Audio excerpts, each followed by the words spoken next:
Sí, vale, vamos a hacer algo, chicos. Necesito de su colaboración para lo siguiente. Aquí está lo que vamos a trabajar este día. Quiero ver dónde es. Mendel, así. Vamos a trabajar leyes de Mendel. Vamos a trabajar los siguientes indicadores de logros. Recording in progress. Pero ha surgido un cambio y ese cambio es que me van a dar 20 minutitos para ir al proyecto a guardar el papel porque aquí ya se puso como que va a llover, ¿verdad? Ajá, entonces denme 20 minutitos, voy a dejar la sesión iniciada, voy a quitar la sala de espera para los que vengan ingresando y voy a dejar colocado acá el contenido de lo que ustedes van a trabajar.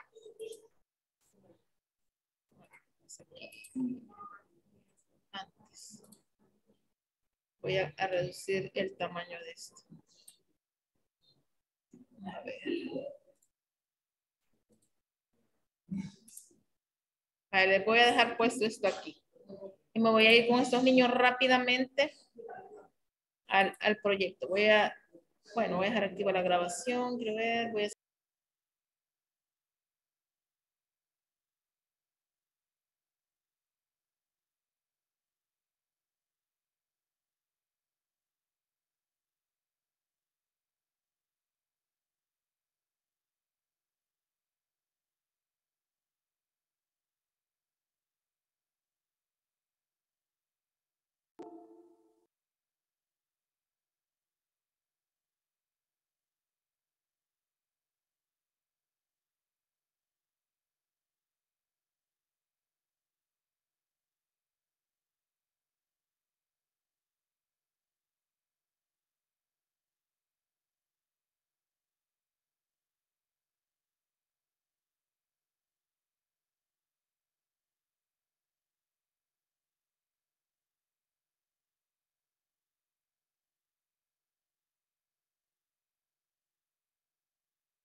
Ok, chicos, vamos a continuar. Vamos a empezar con nuestro tema, que son las leyes de Mendel. Díganme.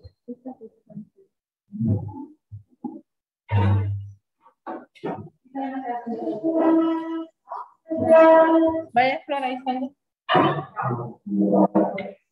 ¿Dónde se pone el papel? En la caja que tiene. Allá la tienen, ya la llevaron.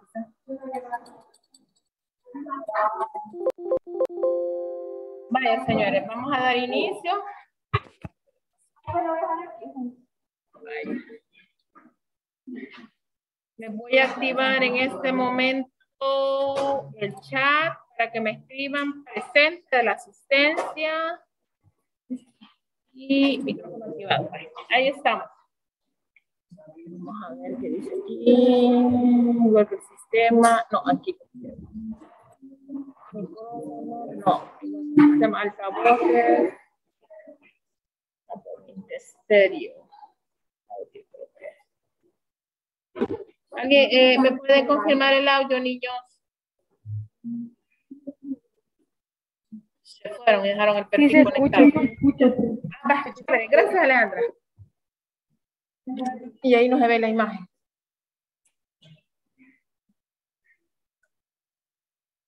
Siempre nos pasan cosas aquí.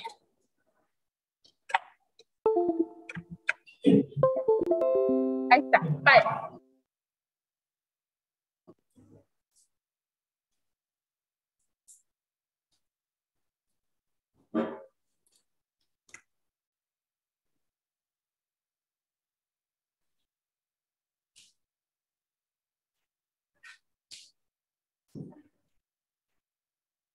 Señor, antes de que empiece, una pequeña duda del proyecto. En el video, bueno, cuando ya vayamos a hacer las exposiciones, tenemos que exponer de lo que hablamos en el video, lo que a cada uno le tocó, o se puede cambiar. Lo que sucede es que en el video ustedes tienen 2 minutos para mi materia, ¿verdad? Entonces todo lo que no puedan decir ahí, lo van a decir en exposición. Y pues aquí les comentaba también a los chicos presenciales, pues que hoy vamos a ir a hablar con la jefe, si nos da un poquito más de tiempo, que nos autorice extender la fecha de entrega, posiblemente después de vacaciones, posiblemente, pero no se sabe, ¿verdad? Si ella lo va a aprobar, tenemos que justificar bien, porque me decían que algunas materias todavía estaban atrasadas, así como lo de los títeres, pero les confirmaremos mañana. Pero bueno, ¿Hola? yo me refería a que, por ejemplo, yo en el video me toca hablar de la ley de la uniformidad, pero en la exposición yo podría hablar de otra ley y pasarle la mía a otra persona. Claro que sí, puede reforzar. Vaya, les voy a pedir que le den vuelta al pupitre, abran su cuaderno, señor Gámez, y nos ponemos la mascarilla. Ok, vaya. Entonces, en las leyes de Mendel nosotros vamos a hablar específicamente de herencia, vamos a hablar nosotros de genética.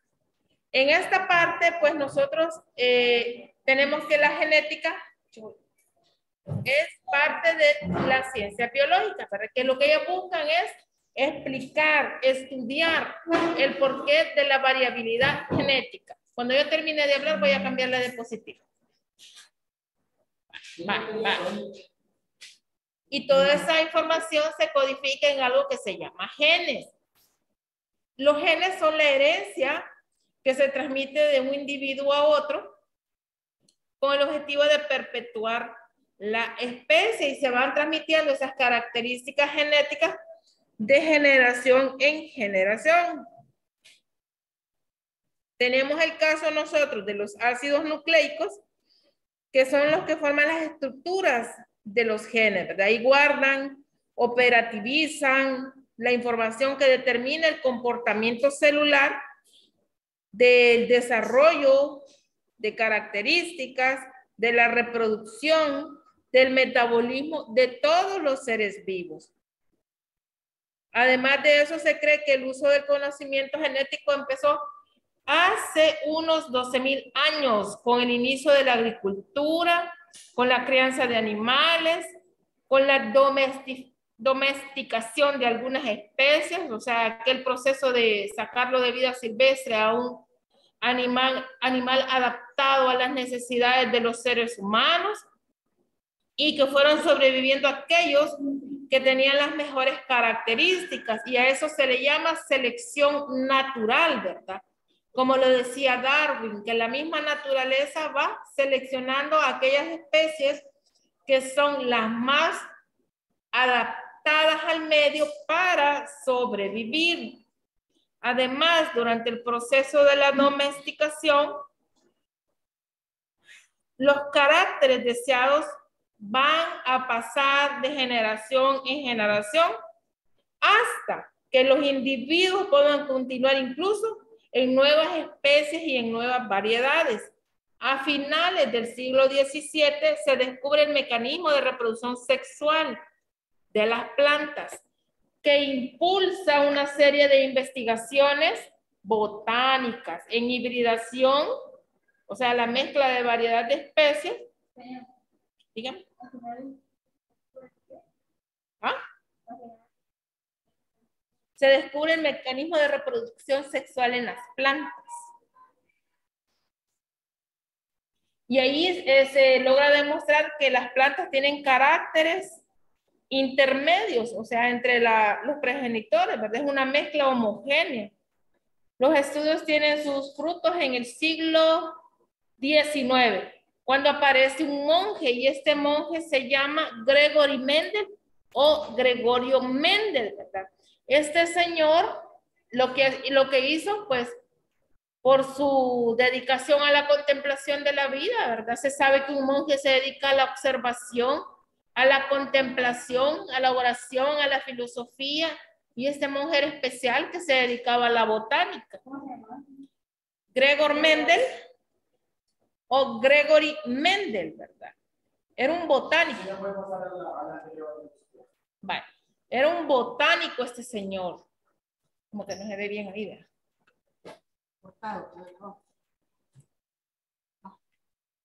Era un botánico. Y como les decía, pues él lo que hizo fue observar una planta de chícharos.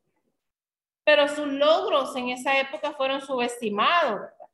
Y el trabajo de Gregorio Mendel pasó tirado 45 años.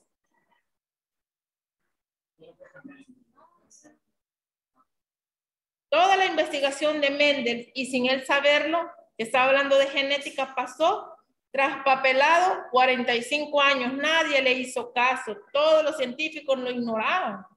La observación que él había hecho en las arvejas, que decía, pues, que había un momento en que aparecía un color y en otra temporada no aparecía, que la forma de la semilla cambiaba, que la vaina a veces era hinchada y a veces era lisa, que la planta a veces era alta, que la planta a veces era enana. Esos estudios los realizó Gregory Mendel. ¿Puedo cambiarlo? Gregory Mendel, ¿verdad? Este señor, como les decía, era un investigador que sin saberlo ya hablaba de genética. Luego de los descubrimientos de Mendel aparecen avances relacionados con el estudio de la célula y la evolución. A eso se le llama citología. Entonces ya llegó el momento que se descubrió el núcleo, allá por 1833.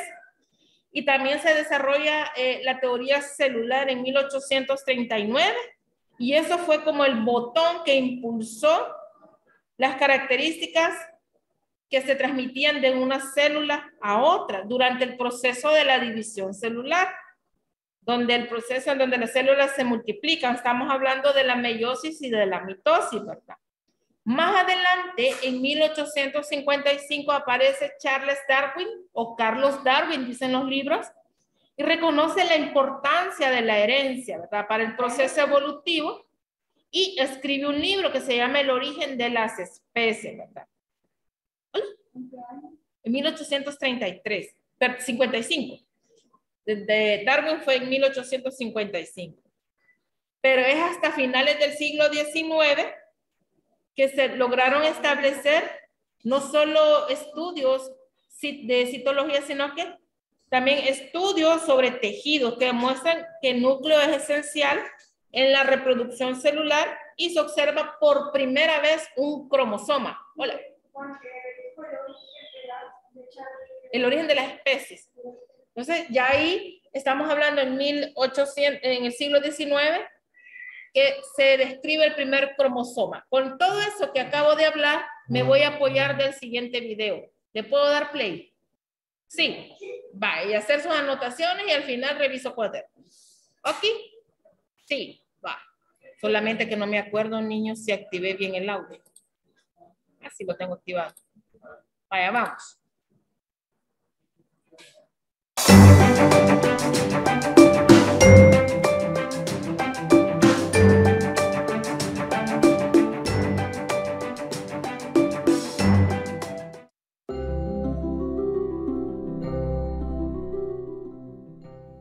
Este señor de aquí es Gregor Johann Mendel, Más volumen. un monje agustino, católico y naturalista aficionado a la jardinería, y que en 1865 y 18... Espérenme.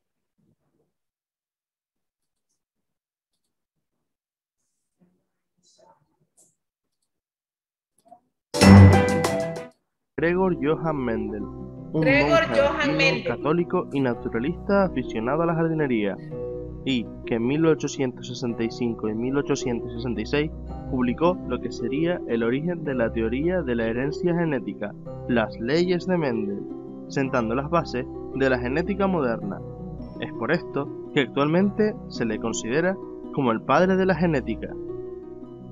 Antes de entrar en materia, repasemos un par de conceptos. Cuando alguien te habla de genotipo, está refiriéndose a la información genética que posee un organismo particular según la secuencia de nucleótidos de su ADN. Esto es característico de cada uno de nosotros.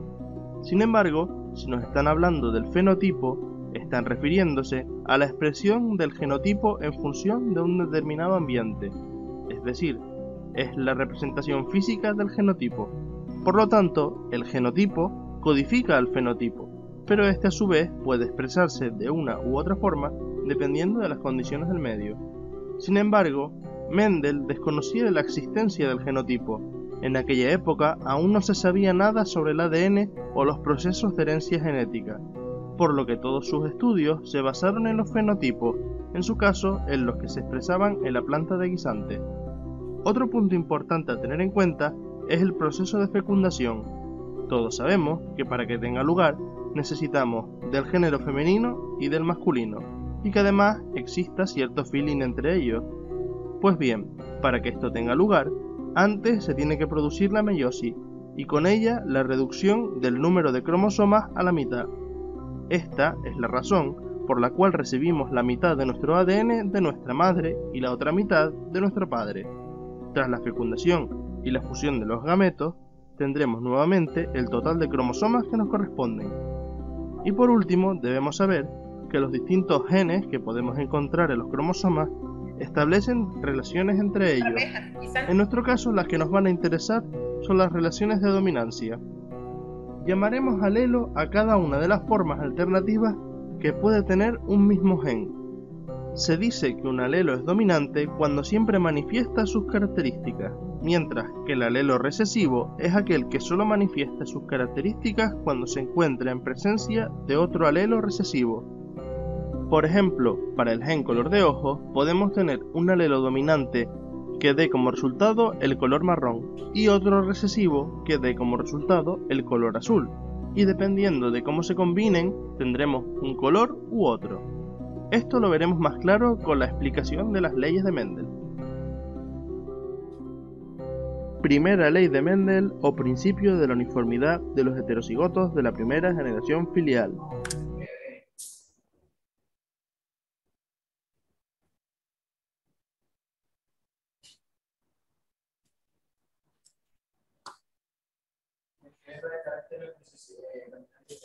El dominante es el que se manifiesta y el recesivo es el que se mantiene oculto. El dominante es el que se manifiesta y el recesivo es el que se mantiene oculto.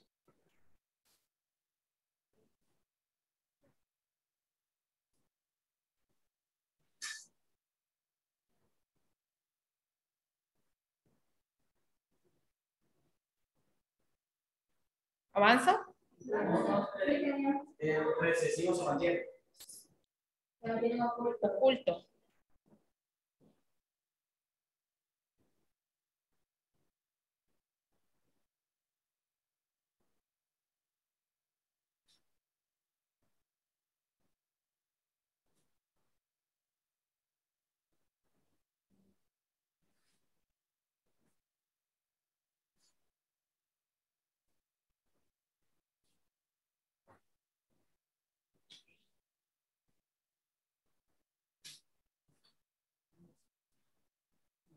¿Seguimos?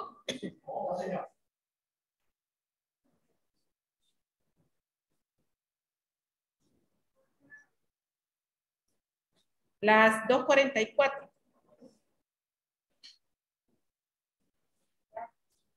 Esta ley nos viene a decir que si cruzamos dos razas puras u homocigóticas, es decir, que tengan dos alelos dominantes o dos alelos recesivos para un determinado carácter, por ejemplo, en el caso del color de los guisantes como carácter y en nuestro ejemplo, el alelo verde como dominante y el alelo amarillo como recesivo, obtendremos descendientes o hijos que serán todos iguales entre sí, tanto fenotípica como genotípicamente, e iguales exactamente al guisante progenitor que presente el alelo dominante, independientemente de la dirección del cruzamiento.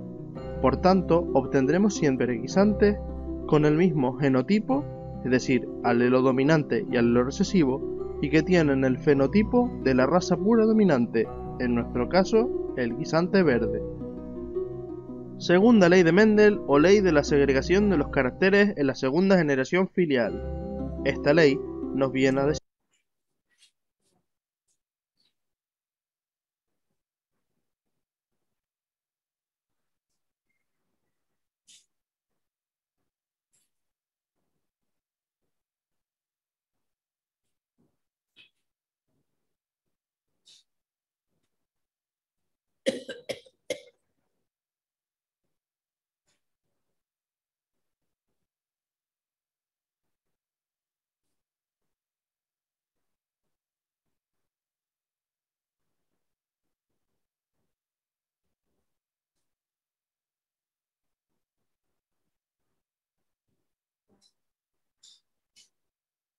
Sí.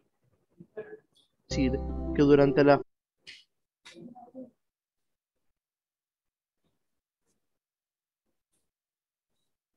¿Sí? Ok.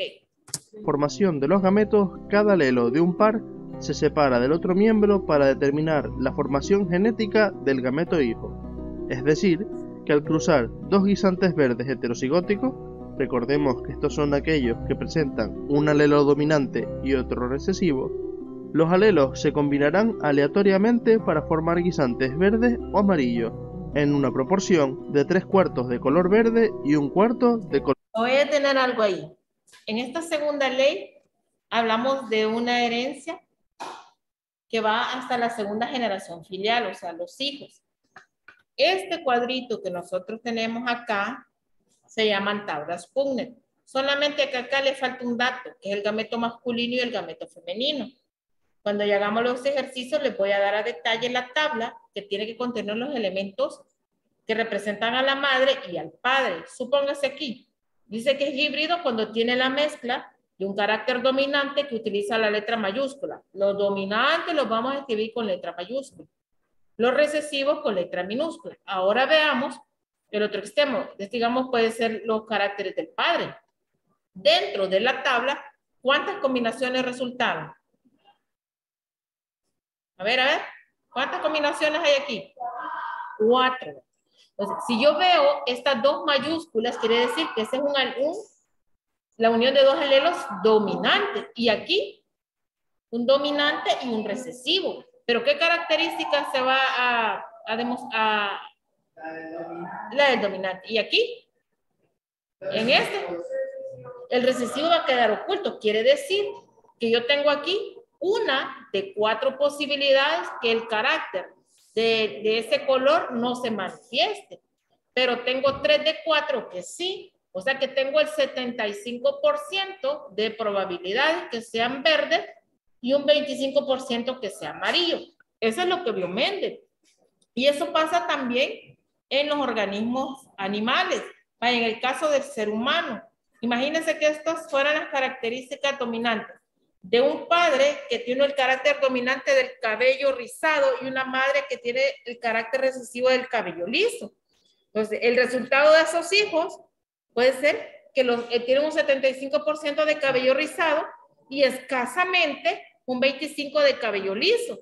Quiere decir que es bastante probable que entre padres que tienen el cabello rizado aparezca un hijo de cabello liso. Y no se puede asustar nadie y decir, este no es hijo mío, ¿verdad? Porque tiene el carácter recesivo oculto. Puede ser que los abuelos tengan el cabello liso. Continuamos.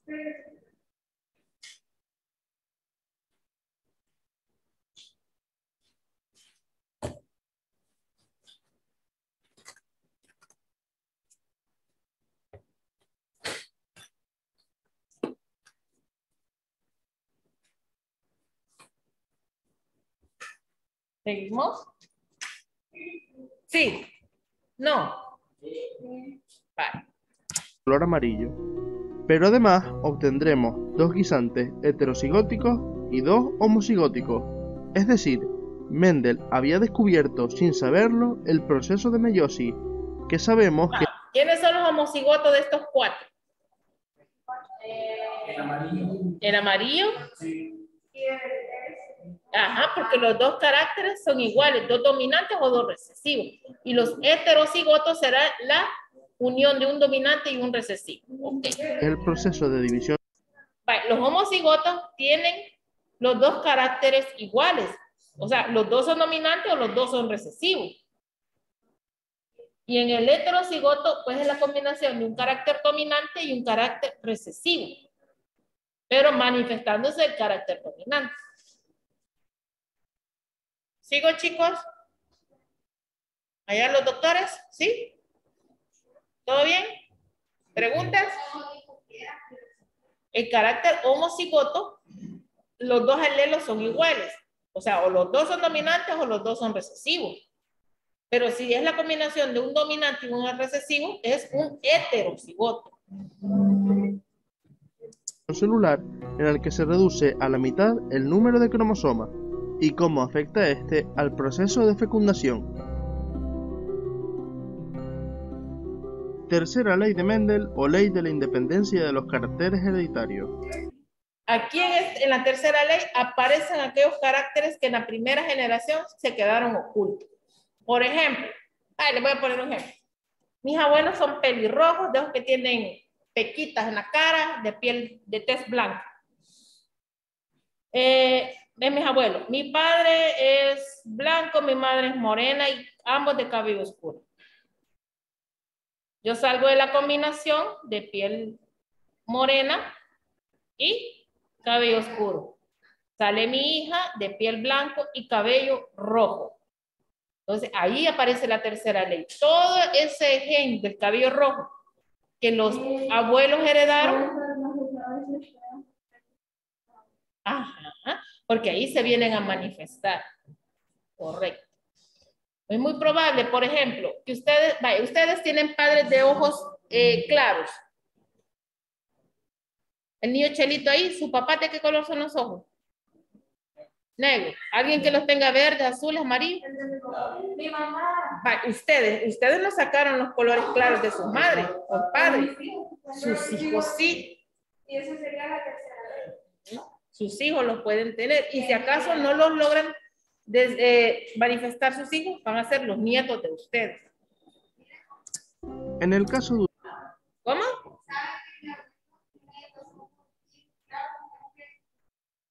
Amarillito.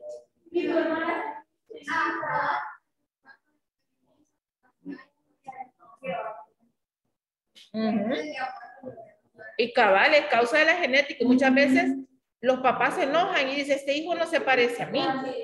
Pero son las herencias de los antecesores. Usar 2 caracteres, color de guisante, recordemos, verde domina sobre amarillo, y rugosidad, donde liso domina sobre rugoso, por ejemplo. Mendel observó que se producía una combinación en ambos rasgos al cruzar 2 heterocigóticos de estos caracteres, por ejemplo, guisantes verdes y lisos, cumpliendo con el patrón de la segunda ley, tal y como aparece en la imagen. Veámoslo más claro en la tabla. El resultado era de 9. Vea bien. 16 combinaciones en la tercera ley de Mendel. Aquí hay que tener mucho cuidado porque aquí solo se está tratando una característica. Se está tratando color y textura, que va a ser la semilla verde lisa, semilla verde rugosa, semilla amarilla lisa, semilla amarilla rugosa. Ahora vamos a leer un carácter aquí. Leamos este aquí. ¿Cómo va a ser aquí la semilla? Pues sí, pero esa letra AA, ¿qué quiere decir? Amarilla y lisa, correcto. Entonces, aquí hay que tener cuidado. Aquí solo estamos utilizando un par de alelos, pero van a haber momentos que vamos a utilizar 4 y se nos va a hacer una tabla de 32 combinaciones. Por eso les digo, hay que poner atención en los primeros conceptos básicos, que son estos, para cuando ya nos toque hacer ejercicios de aplicación del conejo blanco y la coneja parchada y a ver cómo van a ser los conejos, podamos aplicar esta probabilidad. Guisantes verdes y lisos, 3 guisantes amarillos y lisos. ¿Qué pasó? Ah, va.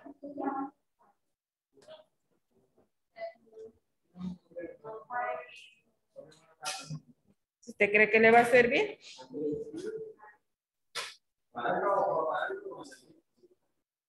Para algo le va a servir. Traigan colores en la próxima clase porque ayuda mucho ir marcando con colores cuando nos toque la tabla de 32 combinaciones. Si quieren traer páginas cuadriculadas para pegar en el cuaderno, es válido porque facilita la lectura de esas grandes tablas que ustedes van a elaborar. De aquí en adelante no me falta estas clases porque voy a explicar ejercicios que después nos complican la vida y no hayamos que hacer. Y volver a empezar con conceptos básicos va a ser bien difícil. No le digo imposible, pero va a ser más fácil que usted vaya conmigo aprendiendo. Pasado este tema, pues creo que es lo más difícil de la asignatura de ciencias. De ahí los demás temas son facilitos. Ah, no, me falta algo también. Me falta aminoácidos. Pero es más complicado Mendel que aminoácidos. En aminoácidos se hacen unas cadenas de combinación de bases nitrogenadas, pero es fácil. Aquí es el mero conflicto. ¿Puedo cambiarlo? Va.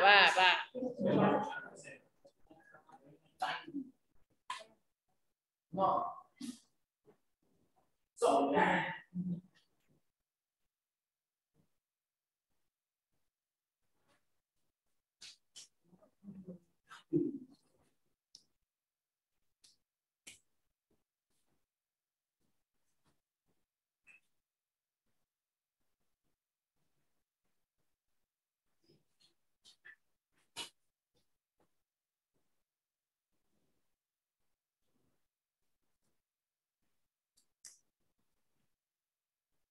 De 62 años.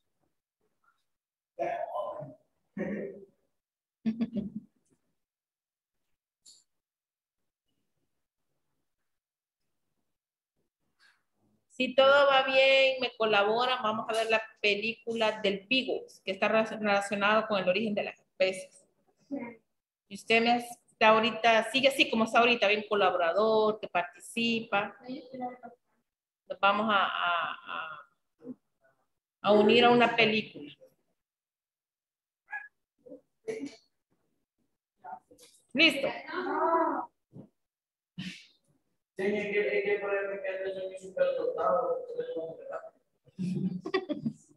Ah, también traigan regla porque vieran que es un conflicto estas tablas. ¿Cómo, hija? ¿Qué quiere decir? Ah, vaya, por ejemplo aquí están dos caracteres dominantes, la semilla lisa y el color verde dominante. Por eso dice aquí que va a salir dominante, color verde.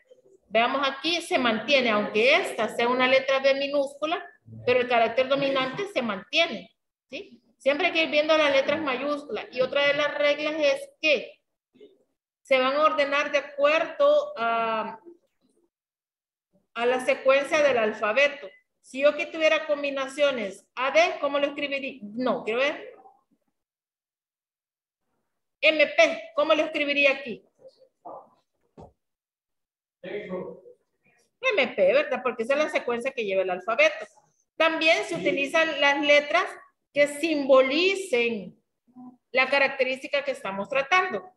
Se usan para efectos didácticos, que no haya confusión.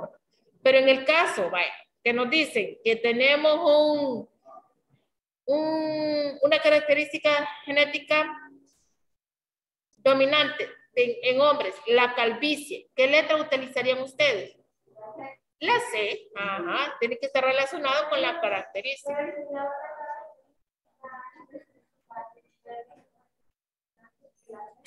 Entonces hay que ordenarla. Primero tiene que escribirse la dominante y luego la recesiva. En los pares. Seguimos.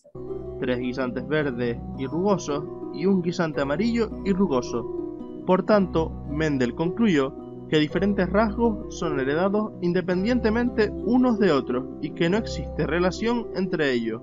Por lo tanto, el patrón de herencia de un rasgo no afectará al patrón de herencia de otro. Tanto fue así que de hecho basó sus experimentos en... Estas fueron las 7 características de Mendel. Primero él observó que la semilla variaba en su forma, que era redonda, o sea, lisita, y había una semilla que era blanca y arrugada. Luego vio que habían 2 cotiledones, pero que el cotiledón era amarillo, y en la otra veía que el cotiledón era verde. Luego vio otro cambio en la flor, que de repente pues tenía una flor blanca y una flor violeta. Luego vio la forma de la vaina, una vaina llena o lisa, pero verde. Luego una vaina llena, pero amarilla. Luego una vaina inflada, constreñida, pero verde. Luego una vaina verde, pero lisa. Luego también se fijó en el tallo de la planta, que la planta veía que en ella crecían flores de forma axilar, pegadita al tallo. En la vaina sería con el sentido y no, porque una es lisa y otra es hendida. Ajá, mire. Ya casi, ya casi. Entonces, la posición de las flores también, ¿verdad? Luego veía que habían flores que salían en la punta de la planta, o sea, en terminales. Y habían otras, pues, que los tallos eran largos y otras que eran tallos cortos. O sea, plantas altas y plantas enanas. En 7 rasgos diferentes de la planta del guisante para asegurarse de que esto se cumplía siempre. No obstante, a pesar de lo guays que son estas... Me voy a detener aquí. ¿Tienen las 7 características de Mendel ya en el cuaderno? Vaya, ahí me voy a detener. Un minutito así rapidito.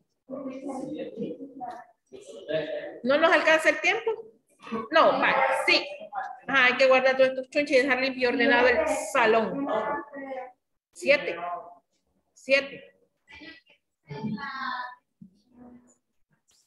Cotiledón. Vale, nos vamos a quedar hasta acá, chicos. En la próxima clase vamos a iniciar con para esta asegurarse diapositiva. de que esto se cumplía siempre. Creo que es igual, ¿no? Vaya, pues nos quedamos hasta acá. Feliz tarde. Señor. Record.